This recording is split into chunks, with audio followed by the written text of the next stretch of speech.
You know, the one gift I have with all that being said, what you just said there, is I have the ability to see the end before the beginning even begins. And what that means is I know that to get to the very end, I can see it right now. So before I went to Buds and I was losing all this fucking weight and shit, I saw myself walking across the fucking stage at 191 fucking pounds, 'cause that's what I had to get to get into the door. I saw myself 6 months, a year later, wherever it's gonna take me to do it, I saw myself walking across that stage, getting that fucking certificate of graduation from Buds.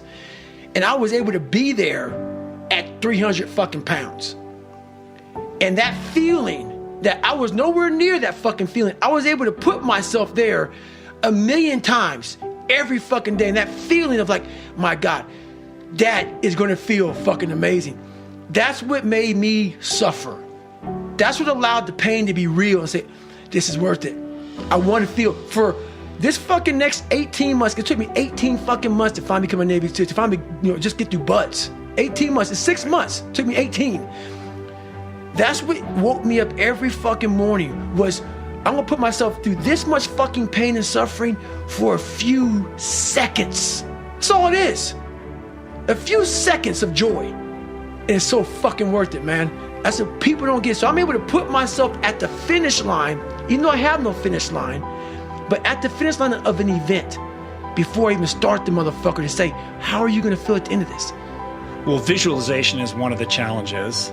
And part of that is not just visualizing success or living in the reality of achieving what you're setting out to achieve, but also visualizing how you're going to navigate all the obstacles that are going to get thrown in your path. Right. Visualizing is my biggest tool of life. That's why I've been able to put myself in cold water, put myself in a 100-mile race millions of times before I've done it. And I'm able to go through the race and see how I'm going to feel at mile 50. Almost to the exact feeling. Right, so when it comes up, it's no surprise. It's no surprise. I've already done this a million times. Mm-hmm. And that's the one thing I practice and practice and practice and practice overnight. But also, the most important thing is I practice that feeling of accomplishment that I'm going to have when it's all said and done with. The crazy thing about the ASVAB story is that in addition to having to pass this test and get that 50, you also had to lose 100 pounds in like 30 days or some crazy short period of time? It was less than 3 months. Right, okay, 3 months. So, but you compartmentalize these two tasks and say, look, the first thing I got to do is I got to pass this test, right? Because the weight doesn't matter if I don't get that 50. And you shelved or put off losing the weight to focus on the academic end of it until you completed that hurdle, and then you looked at the weight stuff. I'm like that now to this day. You still got it done. Yeah, but it's like being focused on one thing at a time. I have to be very present in everything I do. Like right now, I'm with Rich Roll. I'm not thinking about shit, but Rich Roll. And what the fuck's coming out of your mouth right now? That's what gives me a huge advantage in life, especially today, in this day and age, with so much shit going so fast, and everybody wants to keep everything going, everything up, and everything. I want to be the greatest multitasker of all time. Not me. If I put my 100% into what's in front of me, I will destroy it. If I'm out here just multitasking and shit, I'm gonna half-ass everything I do.